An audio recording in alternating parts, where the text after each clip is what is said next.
জীবনে যত সুন্নাহ মানবেন, রাসূল সাল্লাল্লাহু আলাইহি ওয়াসাল্লামের সুন্নাহ আছে, যেখানে বরকত আছে, যেখানেই সুন্নাহ সেখানেই বারাকা, সেখানে আপনি বারাকা পাবেন।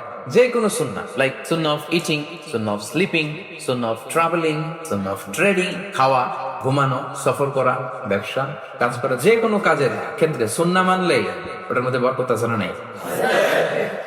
এই সুন্নাহর সাথে সবসময় নিজেকে জড়িয়ে রাখবেন।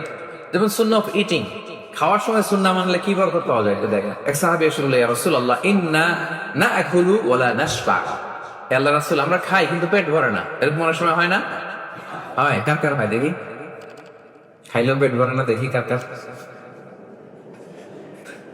সাহস করে দিয়ে একজন হাত তুলে ফেলছে। ঠিক আছে, সৎ সাহসের জন্য ধন্যবাদ। হতে পারে যারা কাজ করে বেশি, চিন্তা করে বেশি, ক্ষুধা লাগে। নট নেসেসারি যে আপনার অনেক দৌড়াইতে হবে, এক্সারসাইজ করতে হবে না। আপনি ব্রেন স্টর্মিং করলে ক্ষুধা লাগবে। আমি নিজেও ফিল করি, যখন কোনো কিছু নিয়ে খুব ভাবি তখন ক্ষুধা লাগে, এটা হয়।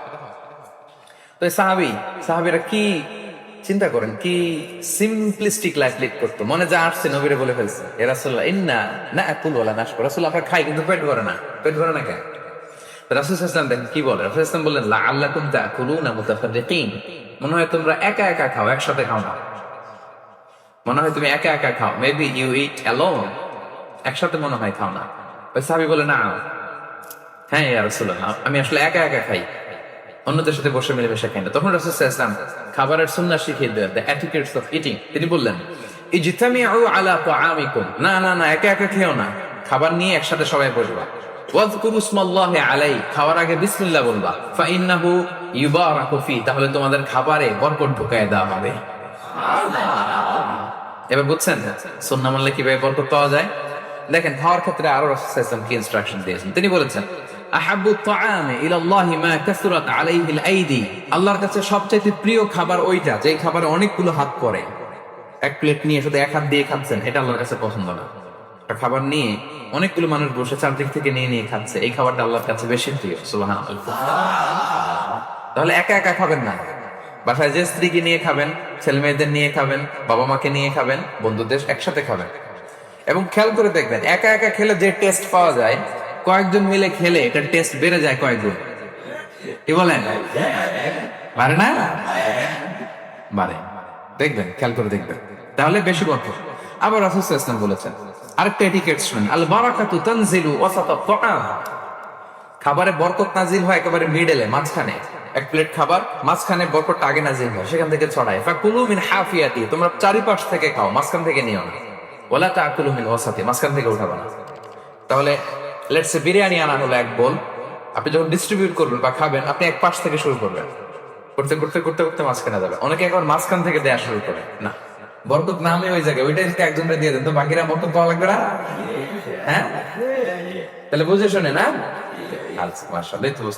আরো কি বলেছেন রাসূল সাল্লাল্লাহু আলাইহি ওয়াসাল্লাম, তুআমুল ওয়াহিদি ইয়াকফিল ইসনাইন। দেখেন আমাদের ইসলামিক ভ্রাতৃত্ববোধ কত সুন্দর। একজনের খাবার দুইজনের হয়ে যায়। রাসূল সাল্লাল্লাহু আলাইহি ওয়াসাল্লাম বলেছেন, তুআমুল ইসনাইনি ইয়াকফিল আরবাআ।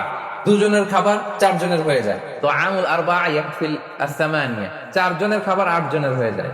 এটা আমাদের ভ্রাতৃত্ববোধ। একটা বঙ্কুস চাইলে দুজনে খাওয়া যায় না? কথা কোন কেন? নাসি গোরেং আয়াম, মজা করে খাইয়াম।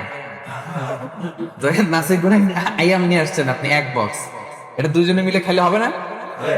হবে না? এটাই শিখেছি ইসলাম। আনলাম, তুমি একটু, আমি একটু, ভাগ করে হয়ে গেছে খাবার।